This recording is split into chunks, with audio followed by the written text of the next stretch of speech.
Welcome to Session 10, Comparing Fractions and Mixed Numbers. Fraction order must be based on value, not on whichever numerator or denominator looks larger. You will use benchmarks, common denominators, cross products, decimals, and number line reasoning to compare positive fractions, mixed numbers, and negative fractions. With equal positive denominators, compare numerators because the pieces have the same size. With equal positive numerators, the fraction with the smaller denominator is greater because each piece is larger. Benchmarks such as 1/2 and 1 often settle a comparison quickly. For unlike pieces, create a common scale. Compare 7/12 and 5/8. Multiply 7 by 8 to get 56. Multiply 5 by 12 to get 60. Because 56 is less than 60, 7/12 is less than 5/8.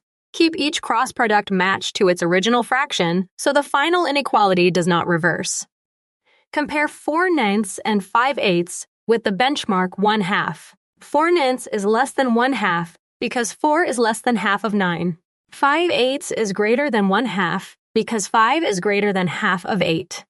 Therefore, 4/9 is less than 5/8 without needing a common denominator. Order 1 and 2/5, 7/5, and 1.35. 1 and 2/5 equals 1.4. 7/5 also equals 1.4. 1.35 is smaller. The order is 1.35, then a tie between 1 and 2/5 and 7/5. Compare -3/4 and -2/3. Their decimal forms are -0.75 and approximately -0.667. -3/4 lies farther left and farther from 0. Therefore, -3/4 is less than -2/3. Among negatives, the value closer to 0 is greater. Checkpoint. Which is greater, 5/8 or 0.7? 5/8 equals 0.625.